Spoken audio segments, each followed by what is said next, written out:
What's up, y'all? It's Preston here, and today this is another prediction for this upcoming PBC fight card, and it's gonna be Carlos Adames versus Julian J. Rock Williams for the main event, Erickson the Hammer Lubin versus Luis Arias for the co-main event, and for the opener, Fernando Martinez versus Jade Bornia.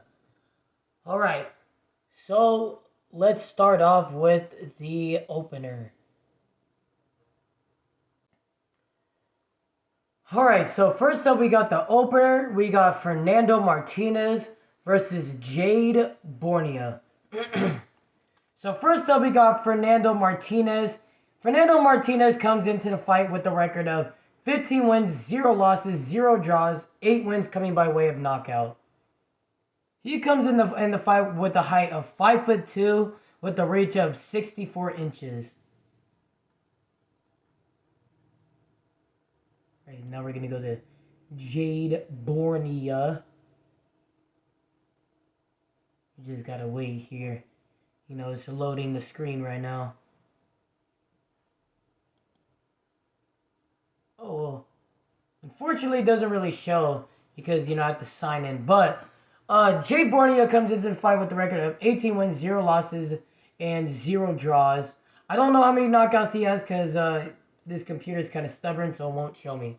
But I got enough footage, so that's really what only matters.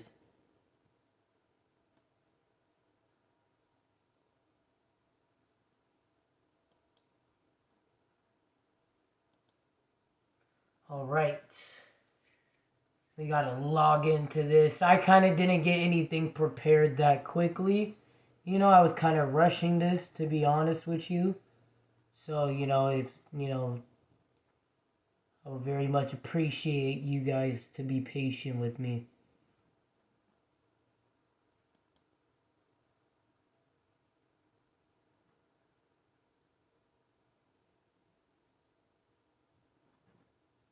Yeah, right now my screen is frozen on me. But until this thing loads up, let's talk about how this fight is. I'm pretty excited about this fight. Both fighters, I think are gonna come in ready for this fight. Um, this is an undefeated fighter for Fernando Martinez, especially after Fernando coming off of his win I believe against Jerwin Ancajas, and they had a rematch with each other. It was the first fight. Obviously, Fernando won. Fernando won both of them, but they had a rematch, and then Fernando secured the win. And that was a good win for Fernando Martinez, because then that put him on the map to get his fame.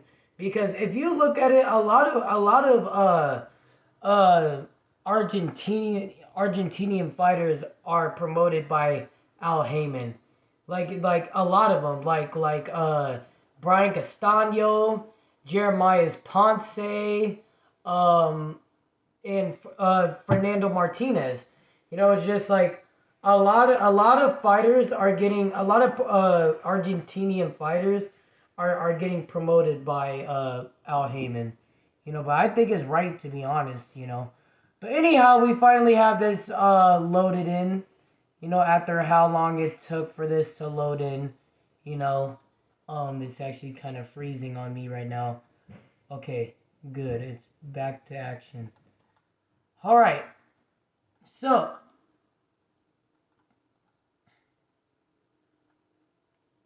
Alright, so let's first start off with Fernando Martinez. Fernando Martinez utilizes good boxing skills. He's very quick, and also is very quick at closing the distance on you also. Martinez has good aggression also. Makes you pay when you throw shots at Martinez. And what I really like about Martinez is that he's like a fly, because he goes inside and outside really fast to the point where you don't really have enough time to attack. And then also, Fernando also throws with power. he doesn't really have that much power because he only has 15 wins with 8 knockouts.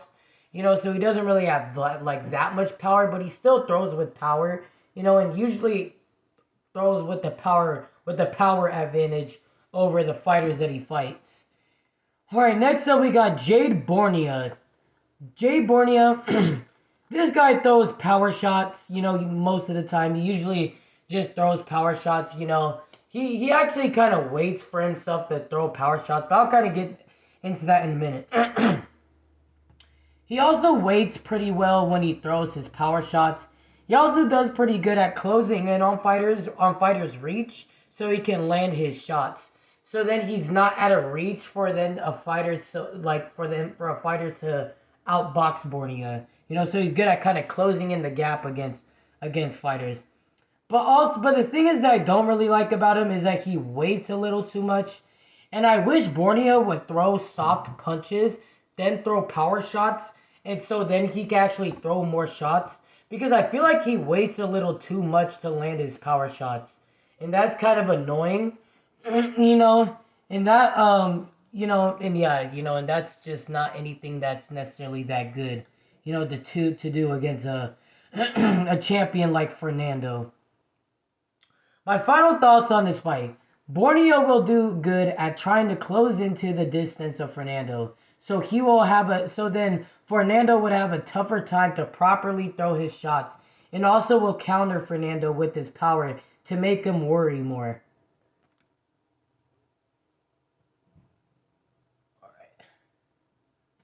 And Fernando is going to do good at being more active regarding Borneo closing in the distance. And I feel like Fernando would do good at inside punching, but then throw from the outside to get back more of his confidence. If Fernando loses his confidence in the fight, more of what I'm trying to say. My final prediction for this fight. This will be a good fight, but I will be obviously picking Fernando Martinez because Fernando has more experience against better fighters and also throws more punches and looks more confident. And I feel like the quickness of Martinez will give Borneo a tough fight, and that will lead to my prediction of being Fernando Martinez winning this fight by a late round stoppage or a unanimous decision. Alright, so next up we got the co-main event. Erickson the Hammer Lubin versus Luis Arias. Alright.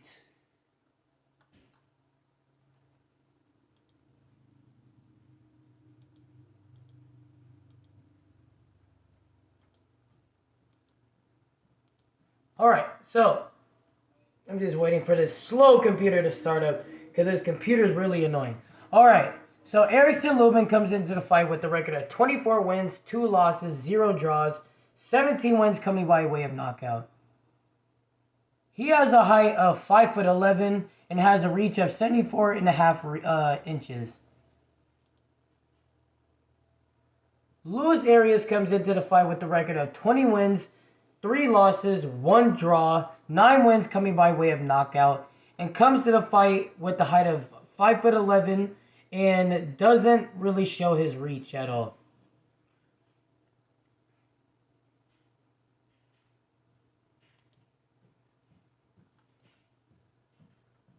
Alright, so. Alright, so first up we got Erickson the Hammer Lubin. Erickson Lubin, he hits pretty hard, and obviously, he's most known because the dude has lights out power, and that's pretty much what kind of got him up in the game, to be honest with you, was his power because, a lot of his opponents, he won by a knockout, So, he does hit hard, and that is going to be a very big factor in this fight against Luis Arias. He's also very patient at waiting for his deadly counters. He doesn't really panic, which is kind of surprising to me because, especially for, being with, kind of a fighter that he is. He's a good fighter, but he has a weak chin, and he doesn't necessarily have the best defense in the world. And for him to not really panic like that is pretty impressive, So that means that he's still in the fight no matter what condition he's in. You know, and Lubin exposes you when you get too clumsy. And the thing is also, Lubin got strong boxing skills. And what I mean by that is that he knows how to box really well with his power. But the thing is though about Lubin is that Lubin does get hit a lot, especially when Lubin's power won't back down a fighter. Even though Lubin can take a punch, he does have a weak chin also, to a certain extent. Now let's get to Luis Arias. Luis Arias has good volume. And with that good volume, he knows how to move in and out when he throws his punches. He also knows how to box his way into throwing his shots, kind of like how I said just now. And he also can take a punch. And he also goes to the body pretty well, And I feel like that would be a pretty good factor in this fight. And I think that would slow down Lubin a little bit, but not too much. And the thing is, he can also punish you pretty well when you want to decide to come inside the pocket. So then he starts to like throw his barrage of punches. But the thing is that he isn't really that creative when he comes inside against a top level fighter. Because he was able to come inside against Jarrett Hurd, but Jarrett Hurd's a pressure fighter. But if he went against somebody like obviously like Lubin or like let's say Charlo or any of the lower level of the fighters, even freaking Sebastian Fundora or even Brian Mendoza, I don't even know. They would all like the thing is that they would all beat up Arias. That's the thing. Like Arias would have like they would all like beat up Arias. Because Arias, yeah, he's good, but Arias isn't really a guy that necessarily is that good to be a top fighter. Which kind of, exposes my prediction. But when he wants to come in, he is very predictable also. He doesn't got any defense either, and in fact leaves his chin wide open and can easily get outboxed. And when Arias is getting into trouble, he starts to overthink.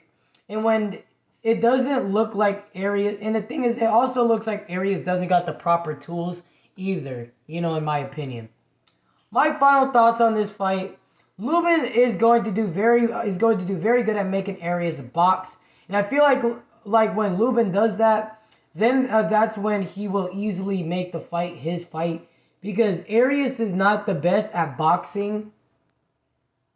Is not the best at boxing, mainly against a guy like Lubin, because Lubin usually makes people respect his power.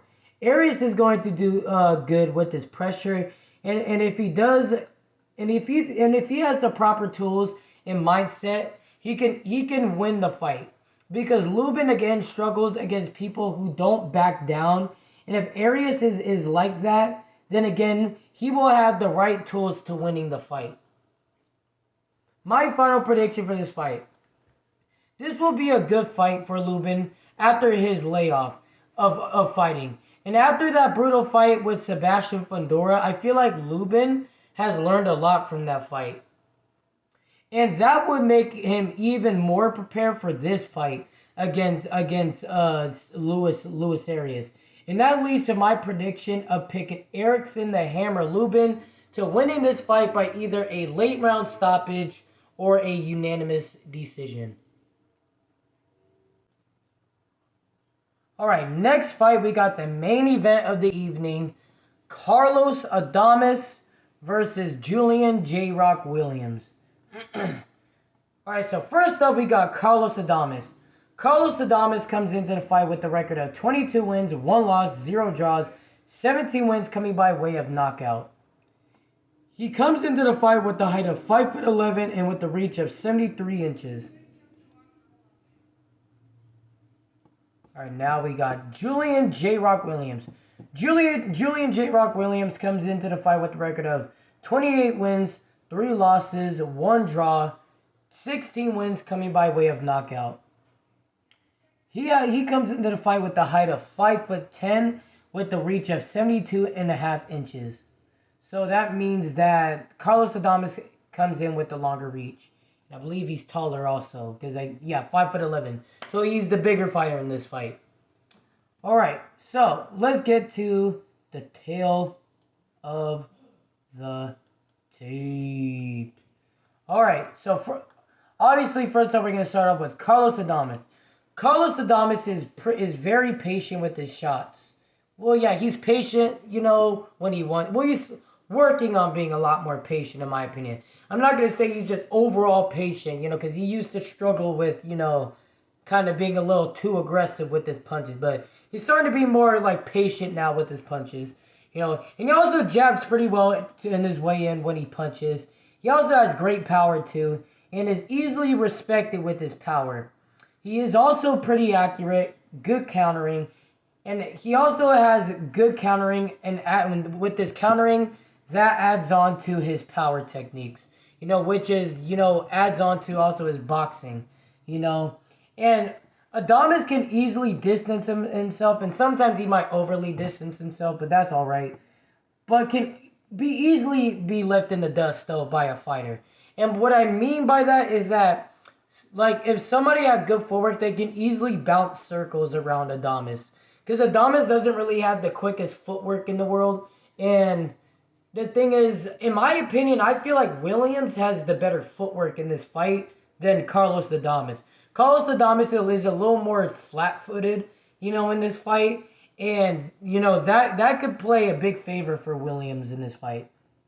And the thing is, Adames also struggles against consistent fighters, and he isn't the smartest at controlling his gas tank either, especially when he really wants to. Well, when he really wants to win, he fights smart, but like, if let's say if he hurts somebody in the fight, he'll just go for the kill. But then if he doesn't get somebody out of there, he'll just get tired, because he punched himself out. And when Adames is forced to pick up the pace, he might think too much about dodging punches and not actually engaging as much, as we like, because, like, yeah. And the thing is, we can easily know when Adames is hurt or didn't like the punch that you threw, because then he becomes more defensive. And the thing is, how you know is because right when you punch him, he starts moving his head. That's the thing. So you can easily time Carlos Adames. But now we got Julian J Rock Williams. Julian J Rock Williams has very good counter punching. A good jab. He's very quick. He also moves with his feet pretty well, just like I said when I was talking about Carlos Adames. And he doesn't waste any time at throwing punches.